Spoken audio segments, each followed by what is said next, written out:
یہ ہدایت ہے صرف ان کے لیے جو بچنا چاہتے ہیں. جسے کانٹ نے کہا ہے مورل لا ود ان. اس نے کہا کہ وجود ہستی کے دو دلیلیں ہیں سب سے بڑی. The starry heavens above and the moral law within. ہمارے اندر مورل لا ہے. یہ اچھا ہے، یہ برا ہے، یہ خیر ہے، یہ شر ہے، یہ مورل لا ہے اندر. جن کا یہ مورل لا فطرت کی صحت و سلامتی کی بنیاد پر برقرار ہے، جو تمیز کرتے ہیں بھلائی اور برائی میں، ان کے لیے ہدایت ہے.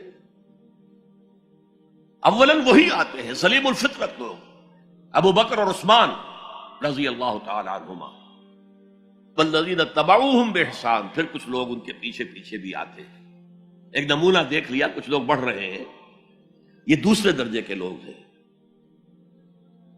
قرآن مجید میں درجہ بندی بیان کی گئی ہے.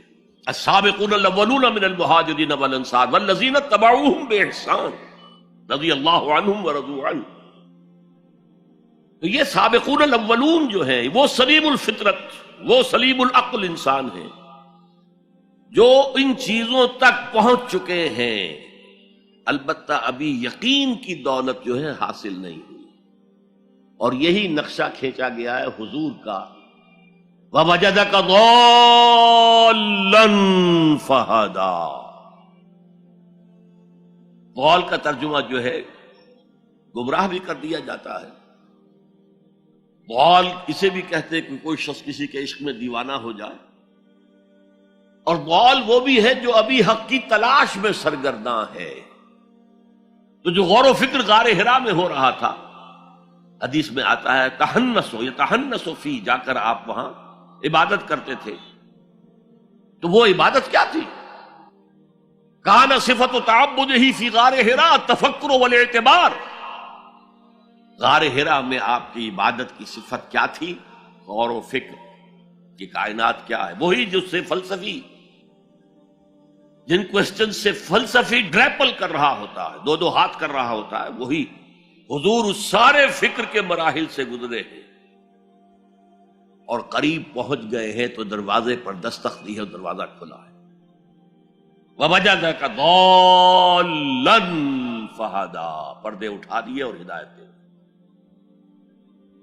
اچھا، یہ تو آپ کے سامنے تعلق جو ہے ایمان کا عقل و فطرت کے ساتھ میں سمجھتا ہوں کہ کسی نہ کسی درجے میں واضح ہو. اب میں آپ کو اس کا سنتھسس بتاتا ہوں. یہ عقل و فطرت جو ہے اللہ کو پہچاننا کلیتاً فطرت پر مبنی ہے. انسان کی فطرت میں، اس کی روح میں اللہ کی معرفت، اللہ کی محبت موجود ہے. اس پر ظہول کے پردے پڑ گئے ہیں، تم ادھر متوجہ ہی نہیں ہوتے. تم نے کبھی اپنے قلب کی گہرائیوں میں اتر کر دیکھا ہی نہیں. تم تو باہر کی دنیا میں مگن ہو، مادی دنیا میں لگے ہوئے. کچھ تو بقول شاہ ولی اللہ وہ حیوانیت کی سطح پر آ جاتے ہیں بیچارے. صبح سے شام تک کی کمر توڑ دینے والی محنت کے بعد بھی ان کی بنیادی ضرورتیں زندگی کی پوری نہیں ہوتی. وہ کیا کسی سے لو لگائیں گے، کیا خدا کو یاد کریں گے. کاد الفقر ان یکون کفرا. یہ فقر اور احتیاج اور مفلسی تو انسان کو کفر تک پہنچا دیتا.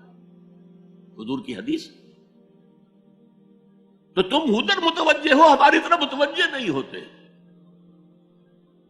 حضرت ابراہیم کا قول کیا تھا؟ انی وجہت وجہی للذی فطر السماوات والارض حنیفا وما انا من المشرکین. اور یہ نماز کا افتتاح بھی ہے.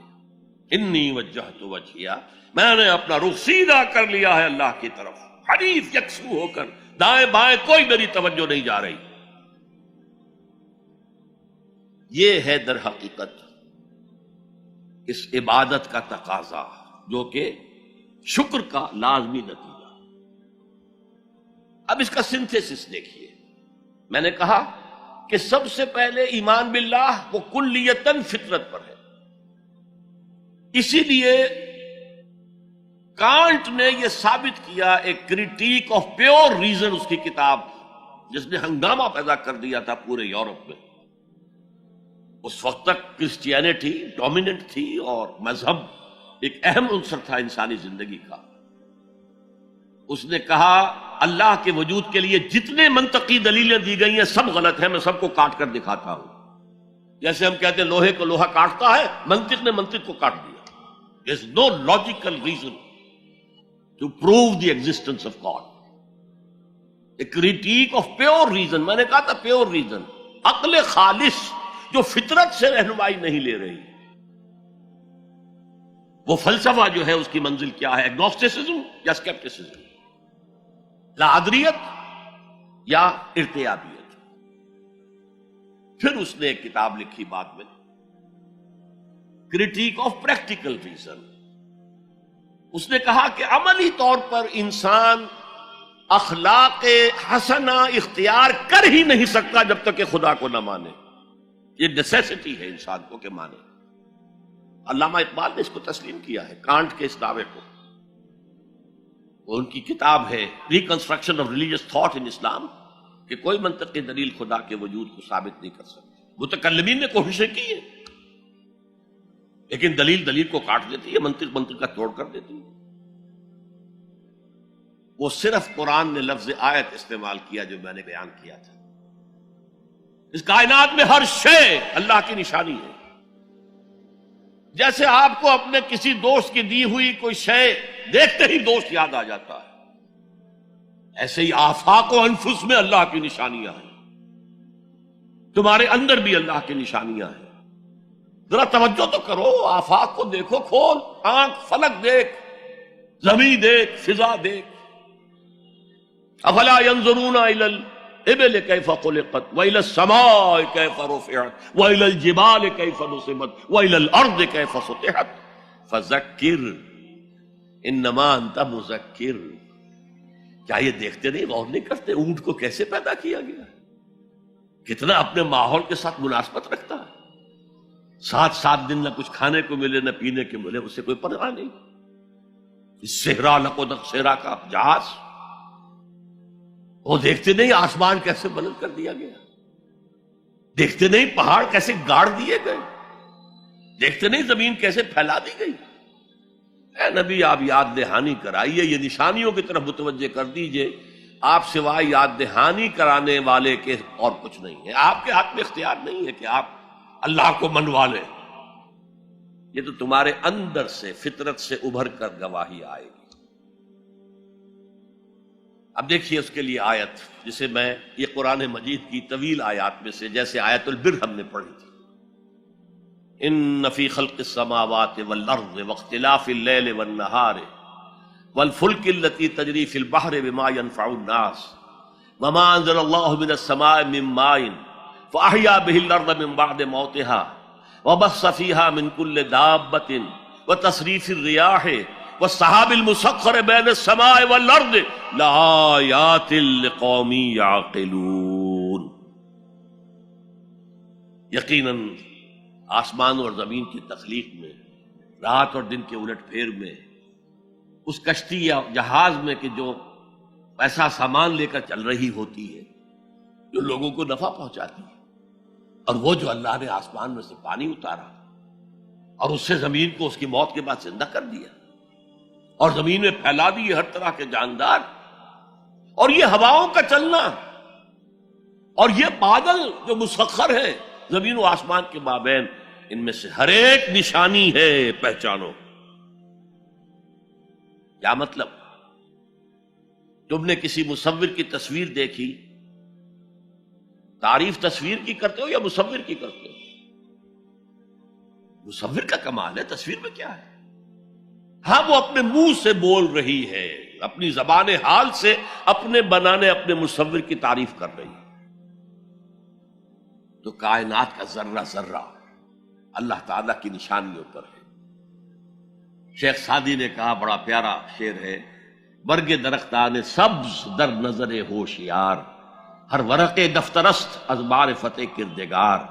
یہ جو سبز درختوں کے پتے ہیں، ایک نگاہ ہوشیار جو کہ ان کی حقیقت کو پہچان سکے، اس کے نزدیک ہر پتا معرفت کردگار کا ایک بہت بڑا دفتر ہے۔ اور آج ہمیں معلوم ہے ہر پتا ایک فیکٹری ہے، فوٹو سنتھسس کا عمل اس میں ہو رہا ہے، سورج کی انرجی کو جذب کیا جا رہا ہے۔ برگ درختان سبز در نظر ہوشیار، ہر ورق دفتر است از معرفت کردگار۔ وہ جو آیت میں نے آپ کو سنائی اسے میں نے نام دیا ہے آیت الآیات۔ اتنی آفاقی آیات کسی اور آیت میں جمع نہیں کی گئی جتنا بڑا گلدستہ ہے یہاں۔ ان فی خلق السماوات والارض واختلاف اللیل والنہار والفلک التي تجری فی البحر بما ينفع الناس وما انزل اللہ من السماء من ماء فاحیا به الارض بعد موتها وبث فیہا من کل دابۃ وتصریف الرياح والسحاب المسخر بین السماء والارض لآیات لقوم یعقلون۔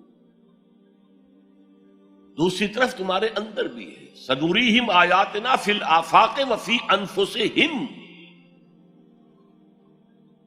بے دل نے خوب کہا تھا، یہ چوٹی کے شعراء میں سے رہے ہندوستان کے، یہاں تک کہ غالب کو کہنا پڑا کہ طرز بے دل میں ریختہ لکھنا اسد اللہ خان قیامت ہے۔ آسان نہیں ہے طرز بے دل میں اردو میں شاعری کرنا، وہ فارسی کے شاعر تھے۔ ستمست گر ہوست کشد کے بسیر سر و سمندرا تجھے غنچہ کم نہ دمیدئی در دل کشا بچمن درا۔ کتنے ستم کی بات ہے، تمہاری خواہش آمادہ کرتی ہے کہ چلو چمن میں دیکھو، پھولوں کی بہار دیکھو، درختوں کی بہار دیکھو، گھاس کے اوپر چہل قدمی کرو۔ ارے تم خود ایک پھول سے زیادہ کھلے ہوئے ہو۔ کبھی اپنے دل کا دروازہ کھول کر اس میں داخل ہو کر اپنے حسن معنوی کا مشاہدہ کرو۔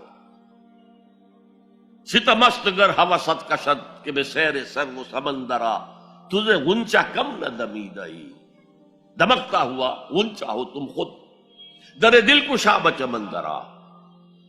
آیات الہیہ اندر بھی موجود۔ اچھا، ان آیات کے ذریعے سے اللہ کی پہچان ہو گئی، اللہ یاد آ گیا، تھا اندر موجود، اللہ کی علم اور معرفت موجود تھی، پردے آ گئے تھے، ظہور تھا۔ یا جیسے ایک جگہ کہا گیا کلا بل رانا علی قلوبہم، ان کے دلوں کے اوپر جو بھی بدکاریاں وہ کرتے رہے ہیں اس سے زنگ لگ گیا، حجابات آ گئے۔ شیخ علی حجویری رحمت اللہ علیہ، جنہیں داتا گنج بخش کہا جاتا ہے، اگرچہ یہ لفظ نہیں کہنا چاہیے، انہوں نے کتاب کا نام کیا رکھا؟ کشف المحجوب۔ جو پردے میں آیا ہوا ہے، اوٹ میں آیا ہوا ہے، اسے کھولنا۔ تم اوٹ میں ہو، تمہارے اندر موجود ہے اللہ کی معرفت۔ البتہ اس کا ایک نتیجہ یہ نکلنا چاہیے، اب تمہارے لیے محبوب ترین ہستی اللہ ہو جائے۔